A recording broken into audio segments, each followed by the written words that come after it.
Mil cleaned out my dead mother's belongings, so I invited everyone to clean out hers. My name is Brenda, and my mother-in-law was like a Category 5 tornado who treated our boundaries like gentle suggestions from a weather advisory she chose to ignore. It all started 3 months after Derek and I said "I do" in that beautiful ceremony at Riverside Chapel.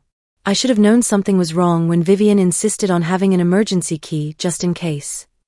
What I didn't expect was for her to use it like it was her own personal access card to our lives. Picture this: I'm dragging myself home after a brutal 12-hour shift at Memorial Hospital, my scrubs still smelling like antiseptic and exhaustion. All I wanted was to collapse on our cozy sectional sofa and watch some mindless Netflix with a bowl of leftover spaghetti.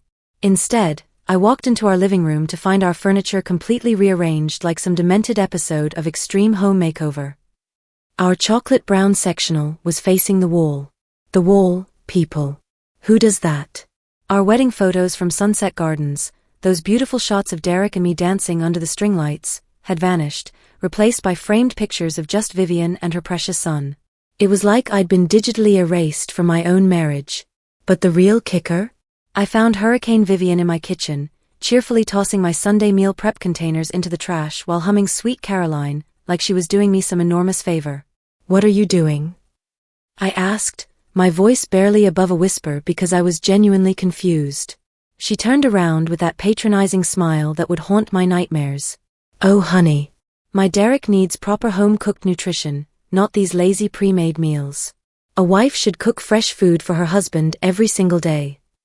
That's when Derek walked through the door to find me sobbing over my ruined Tupperware collection, you know, the good kind from Target that actually seals properly.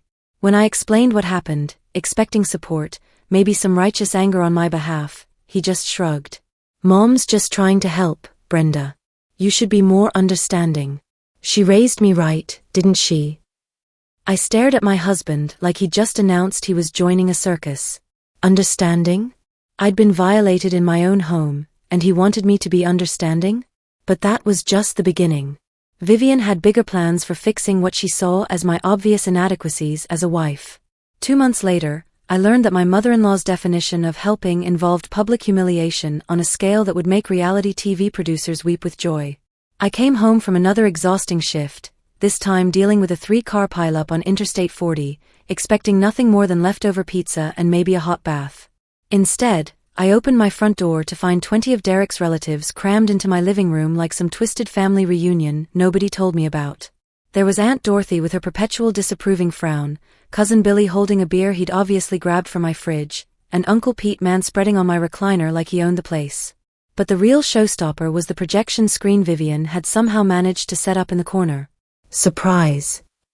Vivian announced with the enthusiasm of a game show host. "We're having an intervention." An intervention. For what, you ask? Apparently, for my failures as a wife. She created an actual PowerPoint presentation titled, "How Brenda Can Become the Wife Derek Deserves." Complete with pie charts, bullet points, and photographic evidence she'd secretly collected during her unauthorized visits to our home. "Exhibit A," she announced, clicking to a photo of our unmade bed from Tuesday morning. "A proper wife always makes the bed before leaving for work." Click. Exhibit B, dishes left in the sink from Monday night's dinner. "This shows a lack of respect for the home." Click. Exhibit C, store-bought cookies for the church bake sale instead of homemade. "This reflects poorly on our family's reputation."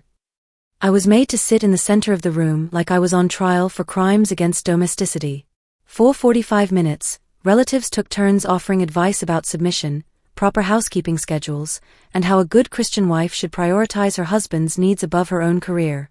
Vivian recorded every moment on her iPhone for accountability purposes, she explained, like I was some kind of delinquent on probation. Through it all, Derek sat silent as a church mouse, occasionally nodding along with his family's suggestions. When it finally ended, he stood up and hugged his mother. "Thanks, Mom, for caring enough to help fix our marriage." Fix our marriage? I looked around that room full of judgmental faces and realized something terrifying. This was my life now. For months, I endured Vivian's constant critiques and surprise visits like they were some twisted form of weather I had to learn to live with. The judging was horrible, sure, but our actual marriage was still pretty great when his mother wasn't orchestrating interventions or rearranging our furniture. Derek was loving and funny when we were alone. We'd watch The Office reruns and laugh until our sides hurt. He'd bring me coffee in bed on weekends and listen to my stories from the hospital. Despite his mother's interference, I still believed we could weather this storm together. But everything changed on a Tuesday in March, 6 months after my mother had lost her battle with cancer. I came home from work to find Vivian standing in our bedroom doorway with that same sickeningly sweet smile she always wore when she was about to drop a bomb on my life. "Oh good, you're home," she said, like she'd been waiting for an audience. My mother had died 6 months earlier, leaving me 3 precious things: her handwritten recipe cards filled with family favorites like her famous peach cobbler and Sunday pot roast, her jewelry box containing our grandmother's wedding ring that had been passed down through 4 generations, and photo albums documenting my entire childhood, first steps, birthday parties, high school graduation, all of it. These weren't just objects to me. They were the last physical pieces of my mother I could hold and touch and smell. Sometimes I'd open her jewelry box just to catch a faint whiff of her white shoulders perfume that still clung to the velvet lining. But Vivian's first words made my blood turn to ice water. "I finally threw away all that depressing clutter from your mother." My stomach dropped like I was in a free-falling elevator. "What?" She gestured toward my bedroom closet, the one that had held my mother's memory box on the top shelf. It was completely empty. "I took everything to the county dump this morning. You need to focus on your real family now instead of dwelling on the past. It's been 6 months, honey. Time to move on." I collapsed on our bedroom floor, sobbing like someone had just told me my mother had died all over again. While I gasped for air through my tears, Vivian stood over me explaining how this was exactly why she'd had to take action. "See? This is exactly why I had to do it. All that old stuff was keeping you trapped in grief. I'm helping you heal, sweetheart." When Derek came home and found me catatonic on our bedroom floor, I expected him to be as horrified as I was.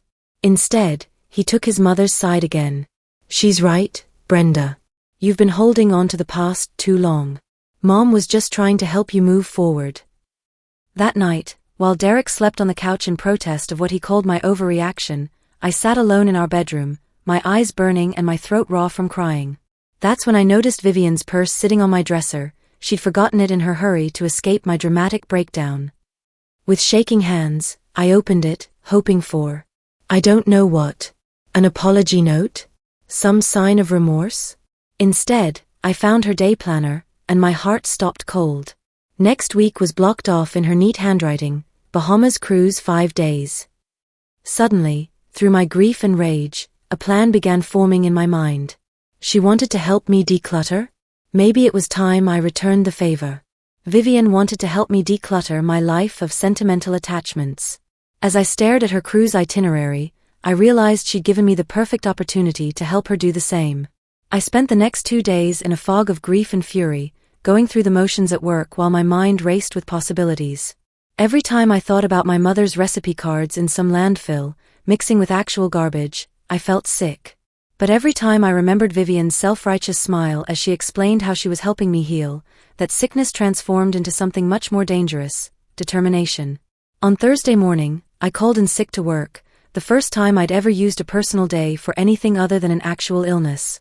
While Derek was at his job at Pinnacle Construction and Vivian was probably getting her nails done before her big cruise, I got to work. Using the laptop Derek had given me for our anniversary, I logged into Vivian's Facebook account. She'd made the mistake of staying logged in on our computer during one of her visits, and I'd noticed she used the same password for everything: Derek 1985. Not exactly Fort Knox level security. I crafted the perfect post, making sure to use her typical overly cheerful tone: spring cleaning time. Having an amazing open house this Saturday starting at 10 a.m. Everything must go: furniture, decorations, kitchen items, you name it.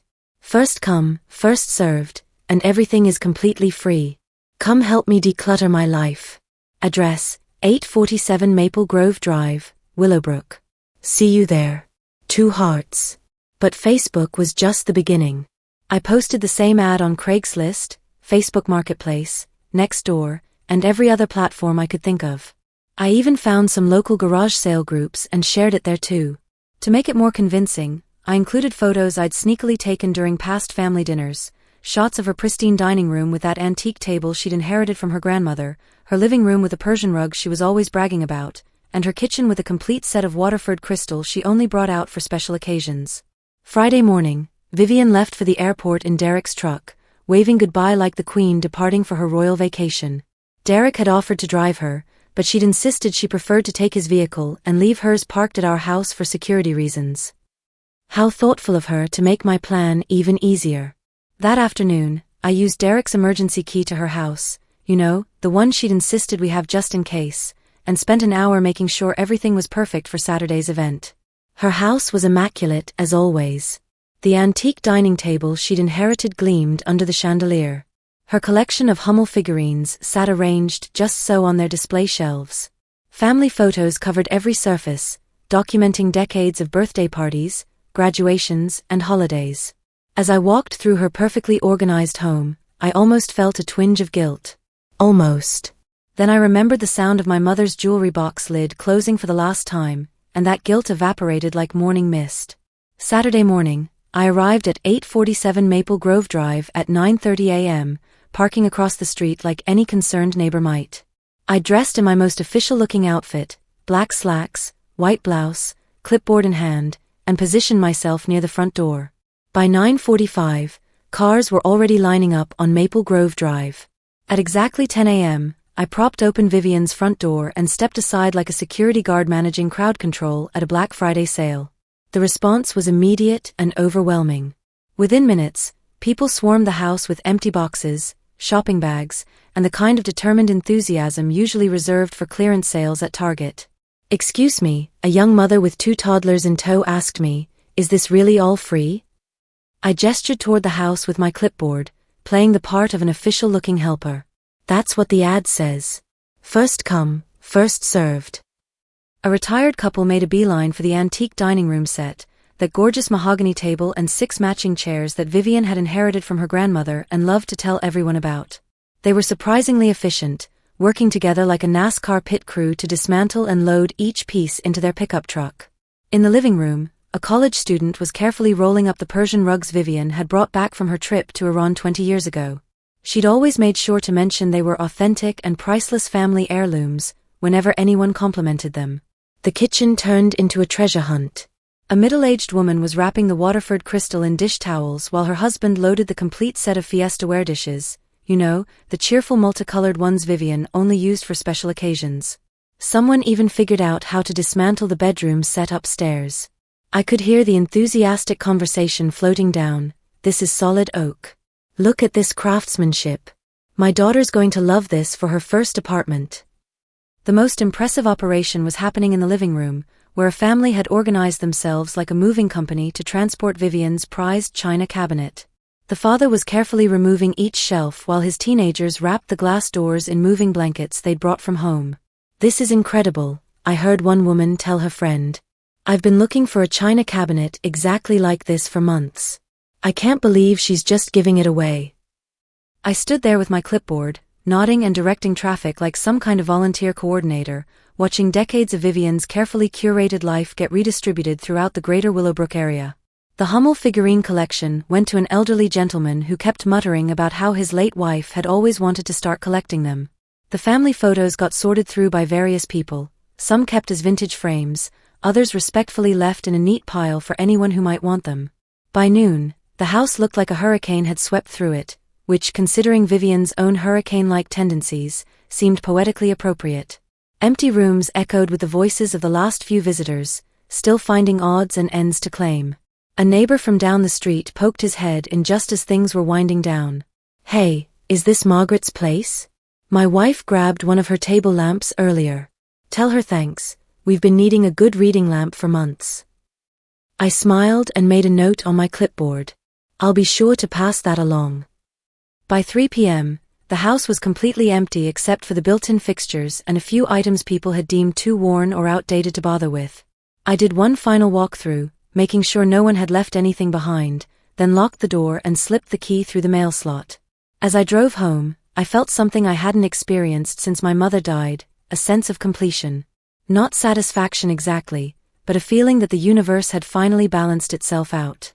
Derek wouldn't be home from his Saturday golf game for hours, which gave me plenty of time to clean up and prepare for what I knew was coming next. 5 days later, Derek's phone started ringing at 6:30 a.m. with the fury of a fire alarm that wouldn't quit. I was in the kitchen making coffee when I heard him answer with his usual groggy hello, followed immediately by what? Mom, slow down, I can't understand you. The screaming was so loud I could hear Vivian's voice through the phone from across the room. Derek's face went from confused to alarmed to panicked in about 30 seconds. We'll be right there, he said, already reaching for his keys. Brenda, we need to go to Mom's house right now. She says she's been robbed.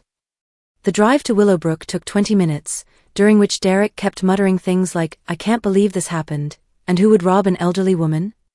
I made appropriate sympathetic noises while secretly checking my reflection in the passenger mirror to make sure I looked appropriately shocked and concerned. When we pulled up to 847 Maple Grove Drive, there were already 2 police cars in the driveway. Through the open front door, I could see Vivian pacing around her empty living room like a caged animal, gesturing wildly at 2 very patient-looking officers. You don't understand, she was saying as we walked in. Everything's gone. They broke in and stole my whole life. My grandmother's dining set, my Persian rugs, my mother's china cabinet, 40 years of memories, just vanished. Officer Rodriguez was taking notes while his partner, Officer Chun, was examining the front door for signs of forced entry. Neither lock was damaged, which was clearly puzzling them. Ma'am, Officer Rodriguez said gently, there's no sign of a break-in. The locks are intact, no broken windows, no damage to the door frames.